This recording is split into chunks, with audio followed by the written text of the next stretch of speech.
Hi, I'm Aditi, and if you're watching this video, it probably means that you're trying to live a healthy life. Upfront, this video isn't about diets and it isn't about exercise. In fact, I'm not going to talk about either of those two things today. Instead, I'll be sharing some habits that have helped me lose weight.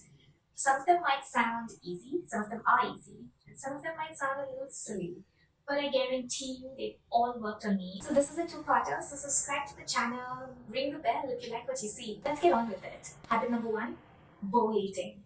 Swap out all your dinner plates for bowls. Trust me, it'll make a huge difference when it comes to portion control. We are visual people. We eat with our eyes as much as with our mouths. When you have a large plate in front of you that you have to serve in, you tend to serve horizontally as well as vertically because there's so much room.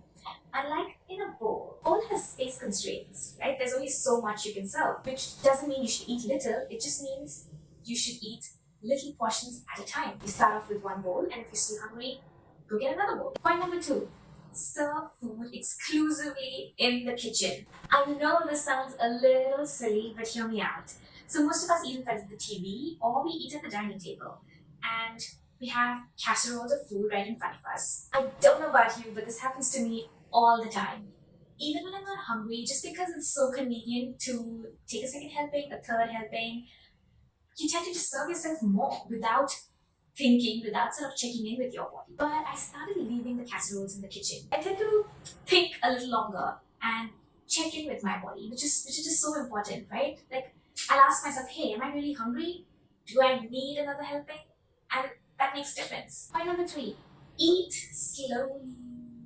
This sounds ridiculously easy, but in reality, it's hard to do. It's hard to eat slowly, but it makes a real difference. So apparently, it takes our brains 20 whole minutes to even register that our stomachs are full. 20 minutes, right? So when you're eating slowly, it has a lot of benefits. It gives your brain that extra time to realize whether it's full, whether it's still hungry, whether it's a little peckish. Also, when you eat slowly, you tend to chew your food more, which means your food gets digested well. It also makes food last longer. So if you're having like a treat or you're eating something that you like, if you're eating it slowly, it lets you taste it better, enjoy your food. So that's a perk. Number 4, cook at home. It is legitimately one of the healthiest habits that we can cultivate, provided you're cooking healthy food, of course. You have the power to choose what you eat. You have the power to pick your ingredients, how much of those ingredients go in, the quality of your ingredients, and all of that contributes a lot to eating cleaner, eating nicer. Number 5, there's no room for fussiness, especially if you're a person who's just begun your journey and or if you're planning on eating healthier.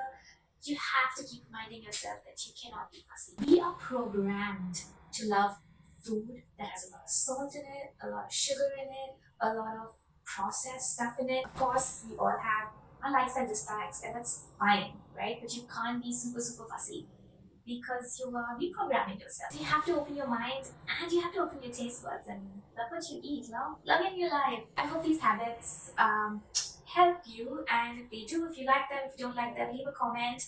There's a part 2 coming up soon enough, and yeah, see you.